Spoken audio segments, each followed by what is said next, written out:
I want to thank everybody for coming. This is the October Bee Talks. I almost said September because October came up real fast. We have had this going on for a very long time, and we hope to have it going on in the future at the same level we've had it for the last, I don't know, 6 years maybe, or 7 years, which is the second Thursday of every month.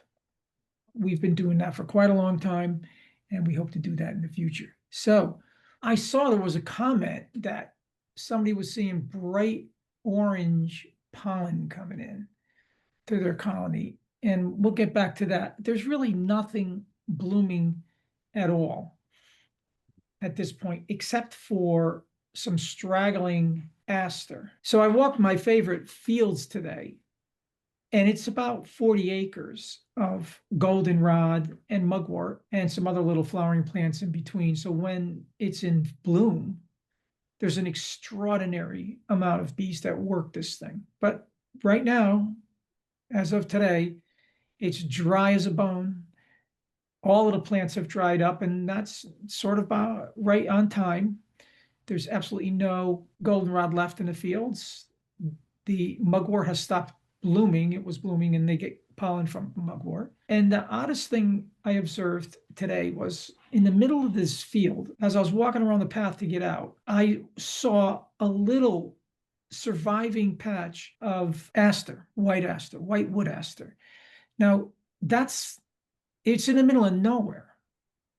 And I saw a bumblebee on it, which didn't really strike me as odd. Bumblebees, they have a very defined foraging area, and they'll know where these plants are and they'll go to them. And then I watch this thing, and a honeybee arrives at it. And I'm like, in the middle of nowhere, in a patch of about 11 flowers, a honeybee came and found that patch of aster. I just thought it was amazing, and it throws out all of the theories about foraging. Nobody's waggle dancing in any colony to find that patch of aster out in the center of nowhere, and this bee just happens to find it. I mean, just remarkable instincts in the western honeybee to be able to take advantage of the last existing floral sources at the end of the year. You can just mark your calendar, second week in October, almost everything that was blooming during the calendar year is finished. Now, that's been the history of my area for almost 2 decades now. I'm assuming that is probably the same for you. There might be some strongholds for blue wood aster and white wood aster, but those will be the only plants that are out. I did see, by the way, one sprig of goldenrod out in this 40-acre field. So pretty much gone for the bloom calendar at this point. Witch hazel will be blooming soon. That's an odd. It has an odd phenology because it just blooms at a time when there's no insects to pollinate it, pretty much. But if you get a warm day in November, you'll get bees on witch hazel. Yep. So that's about it for the bloom calendar now. Yeah. So that was one of my hives today at around 2 p.m.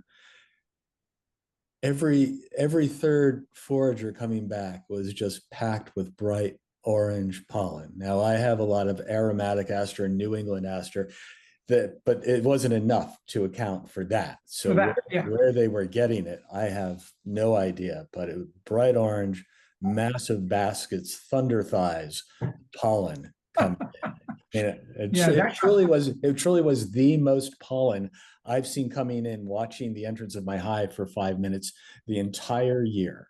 It's insane. Yeah, that comes from the plant is this. It's a cultivar.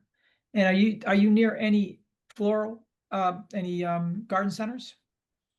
Not within a 2-hour radius, really. No, I mean, somebody in their yard has a bunch of these.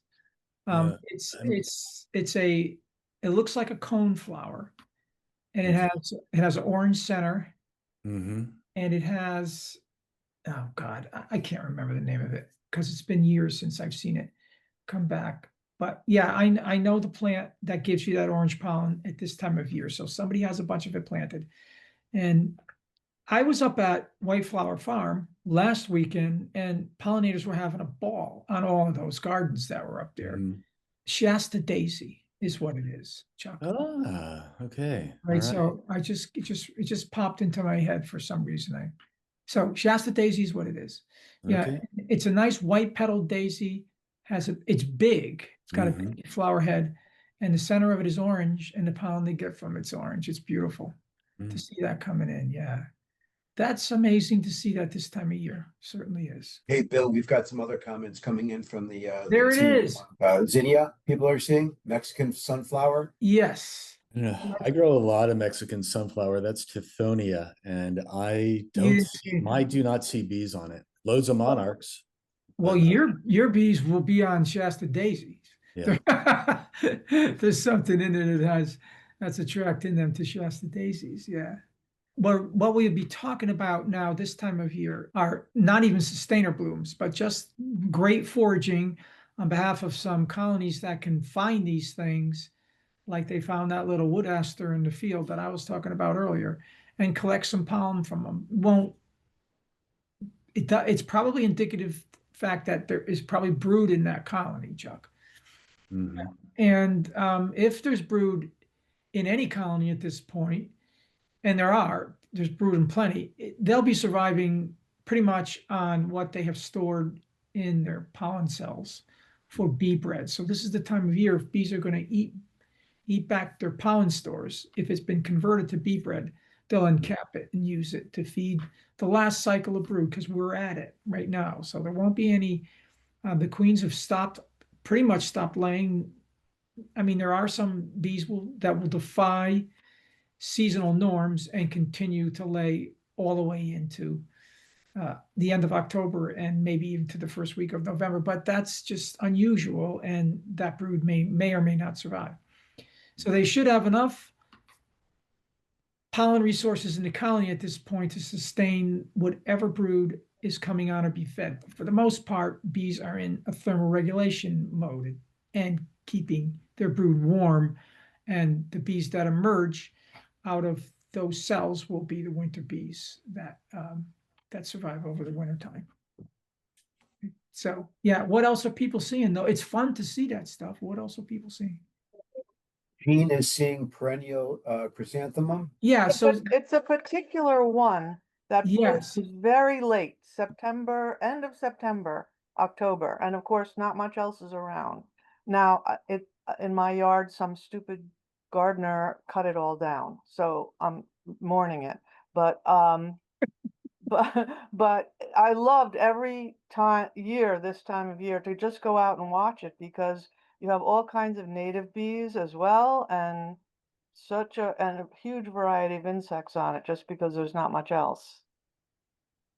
and so I just want to take a minute and sort of a sidebar with Jean has just uncovered one of the gems that I hope all of you begin to understand about the way bees react into the environment and where they'll draw you into it. And you then become involved in a larger ecosystem and you get pleasure out of doing things like watching the bees on a plant that you know about. It's just, so we forget because we're usually consumed with survival and varroa and every other pest and danger that we have in our colonies, and we forget to do what Jean is doing. And I try to do as much as I can, and I encourage you to also do that. Go out, look at plants, and see where your bees are foraging. And even if you plant a little mint someplace, and it'll grow and cover your whole yard and house. But if you plant some mint, you'll be able to observe bees all year long in their foraging habits. So yeah, I encourage you to do that. Oh, okay, yeah. So Chuck has a great suggestion. Make sure there's and thank you for bringing that up, Chuck. Make sure there's a brick or some kind of strap on your colonies this weekend. It looks like we might get a nor'easter, and some of those winds at 50 miles an hour might flip a lid off And if there's a lot of rain, you won't kill your colony at this point. Your colony will probably survive that, but if you don't do anything about it, it could become a problem. So make certain that your colonies are secure, either strapped or weighted down, so we can get through this storm and not have a problem. And my friend and mentor, Al Avatabula, had a nuke colony blow off of its stand and hit the ground and was laying sideways on the ground. So the comb was open on the bottom and the top. The top flew off during a snowstorm, and it snowed through there. And when he found it, he put it back up on the stand, and that new colony survived. Bees can be durable. That's my point, I guess. Deborah, what do you want to know? Well, hi, it's Yeah. Joe and Debbie. Paula had sent out a memo about this new Varroa treatment, and I read a little bit about it, and I'm Yeah. interested in new treatments. I Absolutely. just wonder if anybody had any experience with it. Well, no one has any experience with it yet because it's just about to ship from Man Lake. It might ship at the end of this week to the first states that have authorized its use, and Connecticut is not one of them. By the way. Okay, so it's not It's- authorized. Paula has some breaking news. I do have breaking news. It was approved in Connecticut yesterday, but Man Lake doesn't know. I talked to them today and I was like, why isn't it up on your website? And they were like, because we don't know. And I said, well, I talked to the person that signed it and approved it, and they did it yesterday. So Oh, Paul, that's great news, man. That really is great news. So Joe, I'm going to tell you a little bit about how it works, okay? And it's a little bit technical. I'm in the middle of finishing the article. I'm working with one of their lead scientists. He's out of Greenlight Bio, and I've consulted with him on some of the technicalities that I was unsure of. But I have already written an article on RNAi, which is it's a conserved cellular pathway that they're using. So what they're actually doing is they're generating a protein that the bees will absorb. It's called double-stranded RNA. So it gets really complicated and it's very technical. But when that gets into a cell of any kind, human cell or animal cell, plant cell, it's classified as a foreign object. So it's usually a virus. So that's their telltale sign.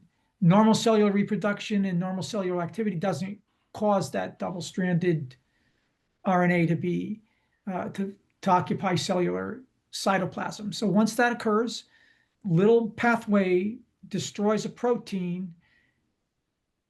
And this particular one is engineered to destroy a protein that has to do with calcium cycling in the cell. So it really, for all practical purposes, you can look at it like a birth control pill for Varroa. I mean, it destroys the Varroa's ability to be able to reproduce. Now, it's not a knockdown. It won't kill mites. That's not what it's designed to do. For us beekeepers, we're going to have to be patient with this to even evaluate it.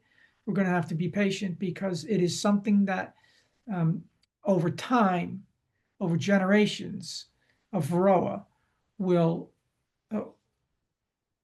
virtually stop Varroa reproduction for some Varroa in some cells.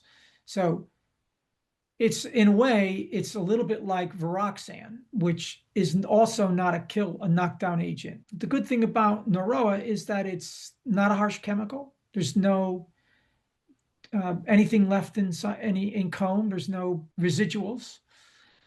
It's harmless to humans because it was specifically engineered for a certain part of a genome in Varroa. And it can be used along with knockdown agents. So for instance, and there's no interaction. So if you did find a colony that was out of boundaries treatment over the treatment threshold, and you did have to apply a varroicide like formic acid, apivar, oxalic acid, or something like that, you can do that and also treat with Norroa at the same time.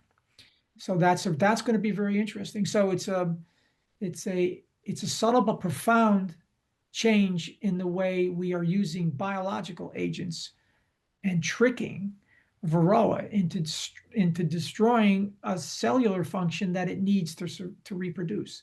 It's very interesting stuff. Now, what it does is it destroys the mRNA. Now, have you heard about mRNA vaccinations? Yes, All right, everybody's heard about that, right?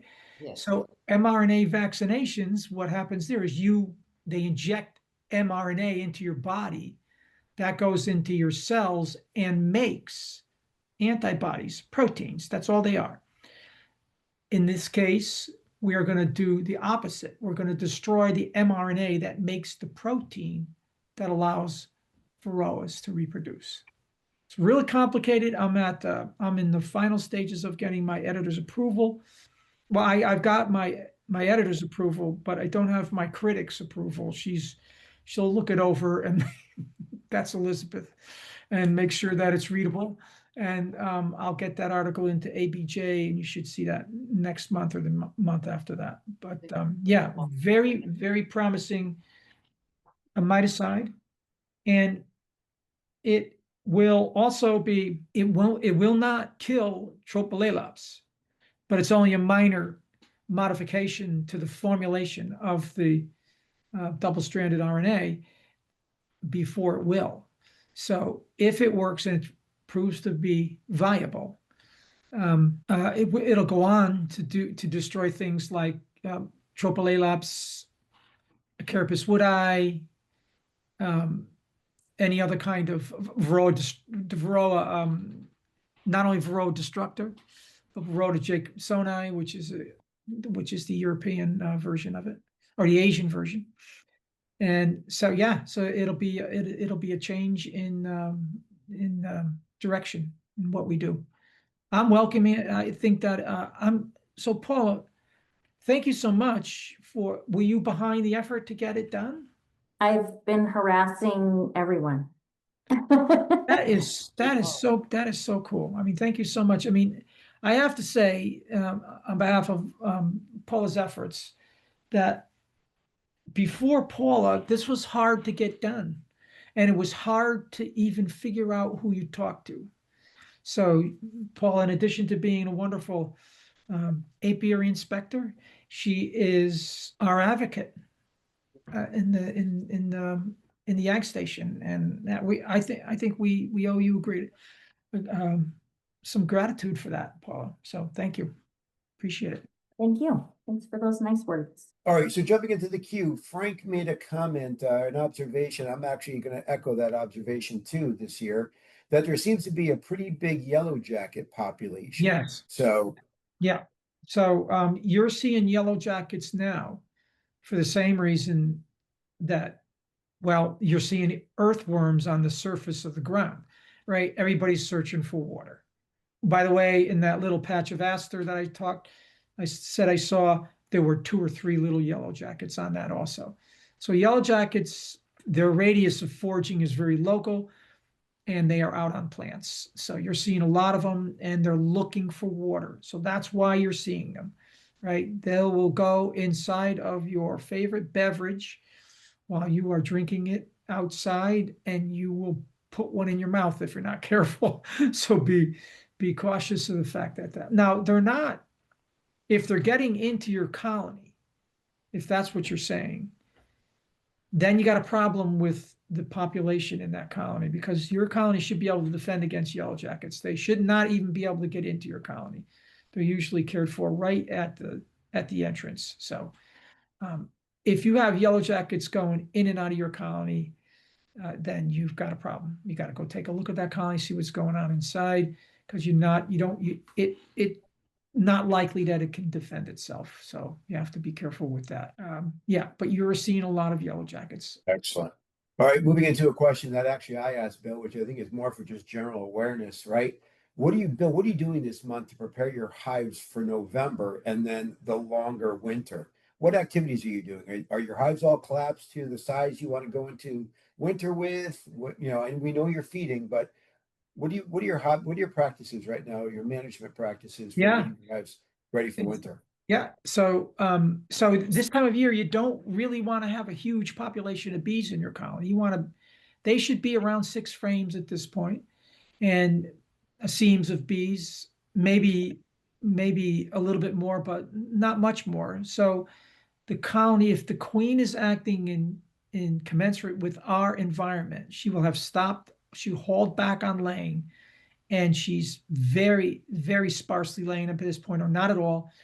And your bees are just aging out, and you'll go into winter with a colony that is half the size, or maybe yeah, half the size, or maybe 2/3 of its size when it was in its prime, right around the major flows, right? So you should have a smaller colony, but not too small. All right, somewhere, if you've got a colony at this point, so this gets at your question then, Gary. If you got a colony that has 2 seams of bees at this point, combine it. If you want to save those bees, and if there's no diseases or anything like that, combine it with another colony. And I would pinch the queen in the 2-frame colony, because that queen wasn't able to manage that colony for some reason. All right, so that's what I'm looking for. Colonies that are extremely small, won't make it through the winter because they won't be able to thermoregulate at that size. And if you want to save that bee population, you combine that with another colony. All right, so you take your losses in the fall. It's an old beekeeping adage, but it's true. And you will get through the winter better, right? So you take all of your losses in the fall. So that's one thing. 2 is stores. So yes, you want to make certain that your bees have put up enough stores, 6 frames of honey, 4 frames of honey, depending on the size of the colony, that's so that they can get through winter. And if they haven't, if they're light, then you have to feed them a little bit. You still have plenty of time to feed them. You can feed all through November if you use a top feeder and insulation, which is the third thing I would be considering in our environment. I'm an advocate of insulating colonies, so I would think that you should be considering some sort of insulation, especially for the top and maybe the sides. So it would be insulation, food, and size at this point. The only other thing, Excellent. if you're getting robbed out like crazy, that's another sign at this point that you have a problem, right? So if your colonies can be robbed, then yeah, so that's something else to look for. Excellent. And we So have, Bill, is Jeremy, is Dan on the call? Dan, are you here? I do not see Dan in the Okay, participant list. because Dan, I want to explain what happened to Dan. So Dan took my advice last month to heart. And what I said was that if you have brood in your colony and you want to treat for varroa, it's oxalic acid vaporization or dribble would not be that effective if there's brood in the colony. Because if there's brood in the colony, still got a lot of mites under capped cells. So your option then is formic acid or formic pro. And he had a problem when he put on an entire 14-day dose, which is 2 pads. He positioned them exactly the way he was instructed to position them. He followed the guidelines on the package for temperature profiles. He was in that range, maybe even a little low for formic. And he opened up the front entrance wide, and he had 3 colonies, and it started a robbing frenzy in his yard. Now, I've never heard of that happening before this late in the season. Usually we're using Formic Pro a little bit earlier than this, maybe, in September. So if you do open up your colonies and give full entrance availability to every bee in your yard, even if there's Formic Pro or formic acid in that colony, you could get in trouble with robbing. I mean, I did not anticipate that. But so a robber screen would be a good idea if you're going to do that. And that'll solve the problem. You can put a robber screen on and do what he did. Because the robber screens that I'm talking about that that I sort of like are made by Be Smart. So there's more, I guess I want to say that there's more to actually putting on treatments than just following all the instructions. There's also an environmental consequence that may occur if you do it at a time of year, say, for instance, when there's no forage out whatsoever, and you're opening up that entrance wide enough so that robbing can occur. So it also takes some art to doing that. I hate to say it, but it's not, it's just something you have to learn to do with beekeeping. Does that make sense to folks? It does. Okay.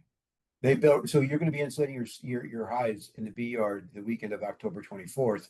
Are you also going to be doing a mite treatment, like a Varroxsan treatment? No, before I'm you putting, put the I'm going to put insulation? Norroa on it. I'm going to put Norroa on it because Paula, You put, yeah, I would buy some Norroa now. So it's just Man Lake is carrying it. And since we're on the list, I'll buy some. Now I don't know. I'm talking to the Norroa. I'm talking to Greenlight tomorrow. Right, I got a conference call with him, so I'm sure that I'm going to make. And they know I'm writing this article for ABJ. So, and it's product specific. Vetiscana, and I'm sure he'll ship some to us as long as we're regulated. So we should have some, and or also CBA will have some. I'm sure when I get done with them tomorrow, because so they had to reformat the packaging. So we're right on the really new section, really new area or time with this miticide, because they didn't even have the packaging quite straightened out. They were finding that it was cumbersome for people to open the top. Now they put a pull tab on the top. So all you have to do is put a glove on, pull the tab off, and you're treating your bees at that point. It's going to be in a sugar syrup. I think there was two varieties, a sugar patty and a sugar syrup. I don't know what he's going to ship first of all. And the bees ingest that. And then it gets spread around. It goes actually into the body of the bees. And then, of course, the mites are going to feed off of the fat bodies of bees, or they're going to feed off of pupa in cells, which have been fed by bees, which have the molecular miticide inside them. So the varroa will get it right in the cell. All right, so we'll have some, and we'll announce it if we get some on CBA, and we'll do a little trial of it. We can overwinter with it. No problem. excellent. Bill, I was just wondering if the action of that particular treatment is for brood under a cap. Would it be effective this time of year if there's no brood, or very little or no brood? Yeah, so it will not as effective as it would be when there's a bunch of mites going around. But you got to remember, there's going to be a phoretic population of mites that feed on bees and overwinter. So those mites will be foundress mites when any brood has started. And just so we remember the mite cycle, right after the winter solstice, queens start laying little patches of brood. Oh, As soon as they do that, the mite population that's in that colony will get into those cells. okay. So that'll be a good, and it's in fits and starts. But again, I'm going to mention Al again. He did a study in the 70s here in Connecticut where he took apart, I think, 30 colonies, and he did it for 3 years in a row or something like that. He killed the colonies with cyanide in December, January, and February. And then he dissected them and found all the brood patterns in them. So we have data that substantiates the fact that we do have brood rearing that occurs right after the winter solstice. Now I'm not talking about 10,000 bees. I'm talking about a patch, 200, larvae, or something like that. And then nothing, right? And then more in January, and then maybe two sides of a comb in February. But And then, because you got to remember, by March, you got to have a full-blown blasting away queen that's making a lot of brood. So yeah, so it will be effective, especially if it works. It'll be a great trial because, you know, it'll be effective in those mites that are going to be going into cells during this fits and start brood rearing that occurs over the wintertime. We think about it, I think we think about brood rearing in a way that is wrong. We think about it occurring in spring, right? But it can't. It has to have already occurred in spring for the colony to meet the flow. So yeah, and of course for the rest of the country, it will work, especially in places where there's almost continuous brood cycles in the Southwest and down in Florida, Georgia. There's lots of time when there's brood all the time. Those mites end up coming to us in package bees and all of that. And if those guys down there are suppressing mite reproduction with something like Norroa and it's working, then that population of mite that comes north will be less too. So yeah, so it's really interesting. Great. Well, thank you. If in a too deep colony, I still have some brood in the upper, should I move that brood to the bottom box and replace the frames of honey?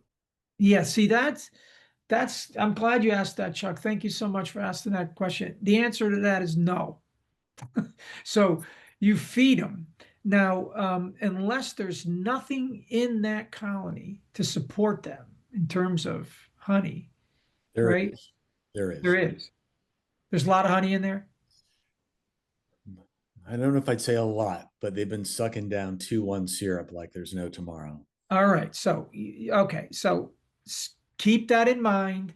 And then you're going to check that at the end of the month. You want to make certain that they have put up stores and they're not going to move down. What you can do to help them with this part is insulate that top really heavily and make sure there's no ventilation coming out of that top. And what happens in my colonies is the bees live all winter on in the top box against that cover.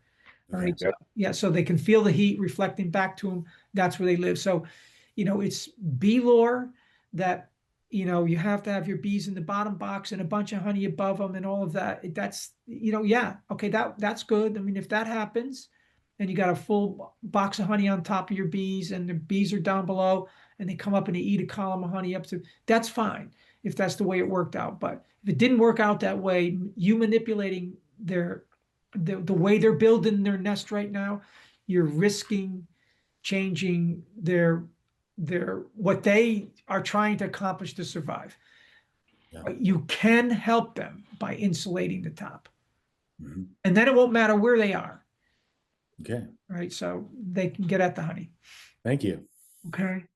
What else we got there? Actually, so there's some comments that were being asked about, or some questions that were being asked about Man Lake and the Norroa treatment. Yeah. So thanks to Gene and to Paula for getting the replies back to those groups. As far as Man Lake is the sole distributor, and you can get on Man Lake's distribution list to be notified when it's available in your state.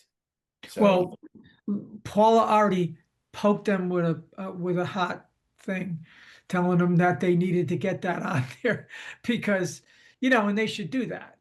And I'll tell Adam tomorrow that they need to do that, you know, so because they want to sell it, you know, so. Yeah. I'm on Man Lake's website right now on the other screen. You can put an order in for right now. Yeah, Connecticut's not listed as approved state. So yeah, I know, but they will sell it. So even if it isn't approved, if they don't have it listed as approved, they will sell it to you because they have been notified that it's approved. Sure. Excellent. So, you know, yeah, Man Lake.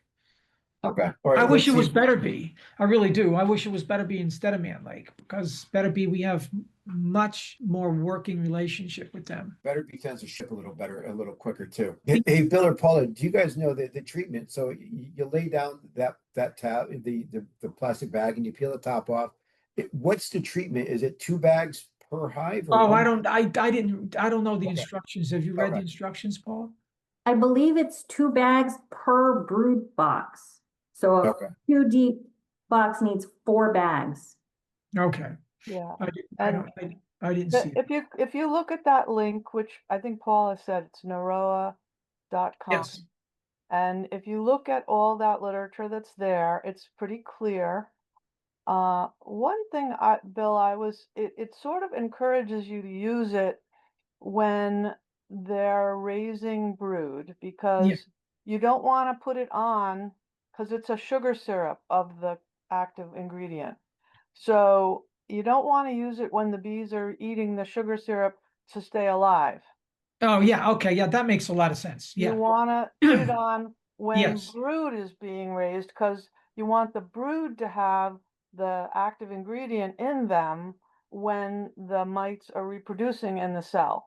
Right. And so that makes a lot of sense, Gene, but you still can put it on if you're, Okay. well, I don't feed. So, I'm just using honey in my case. So I would put it on but if you were feeding syrup, No, absolutely. what I meant to say is inside the package of the product, the Norroa, Mhm. the sugar inside it is sugar syrup with the active ingredient dissolved in it. Yes.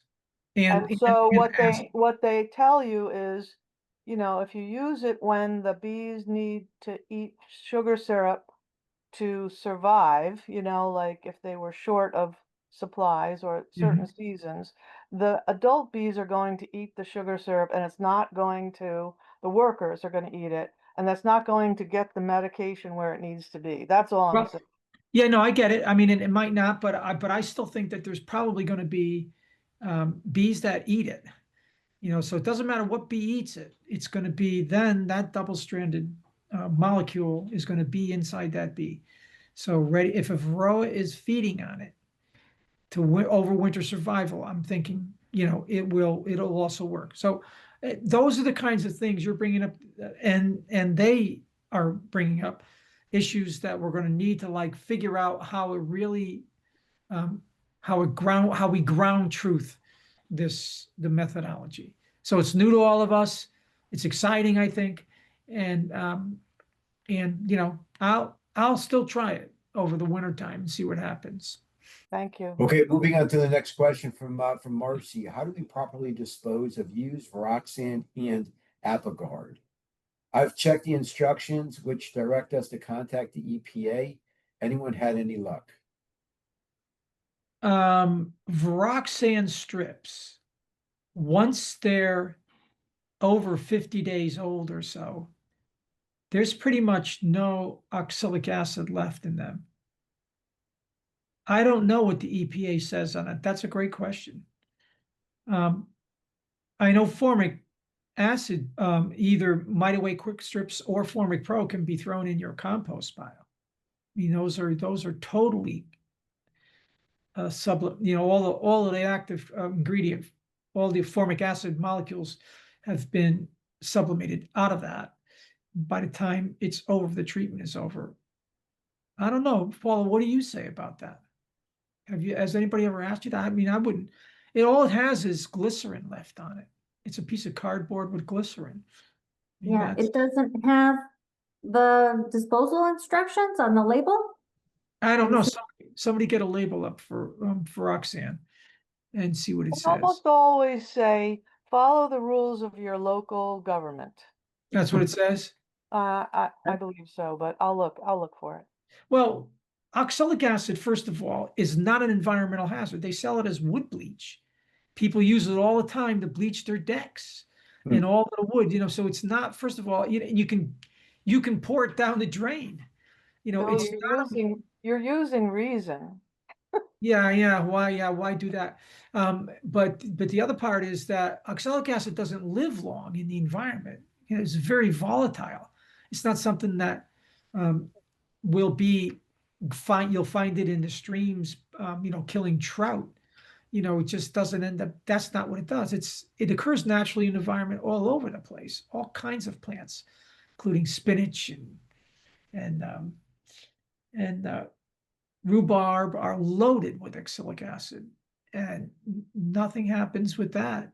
You can, so I don't think there's I don't know, I have to look at it, but I don't think there's a real problem with disposing it any way you would dispose.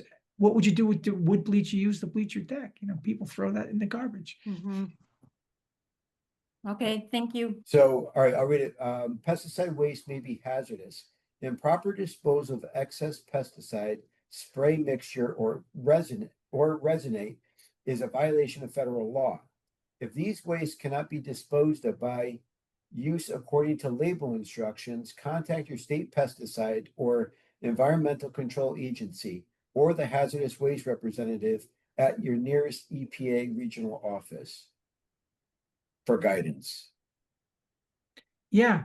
So all you have to do, I mean, if you're really concerned about this, then mix up a little bit of baking soda in a bunch of water and put your used strips in that. That will neutralize the oxalic acid immediately, and it will be then just benign. So that's the way you do that.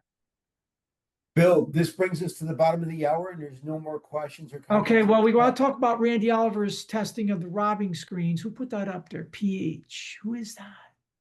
Peter. Yes. Yes, I So- put it up there. So my friend over at BeSmart read that with the intent of modifying his product to meet the criteria of Randy Oliver's studies.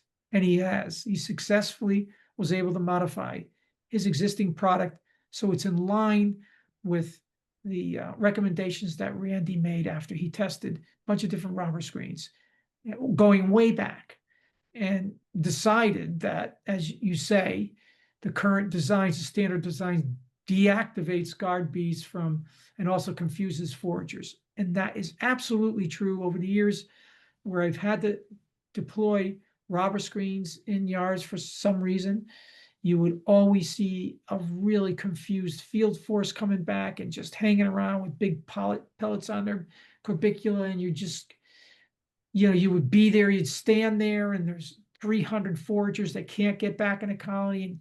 And then you would let them in, and then all the robber bees would go in with them. And then, yeah, it's a mess. But I've used the new ones, and I had a situation where I needed to put a robber screen on in a single colony in the yard, and the robbing stopped, and the guard bees began to be able to control the situation out of the little front entrance that's in the new design. So, but you're absolutely right, Bill, Peter.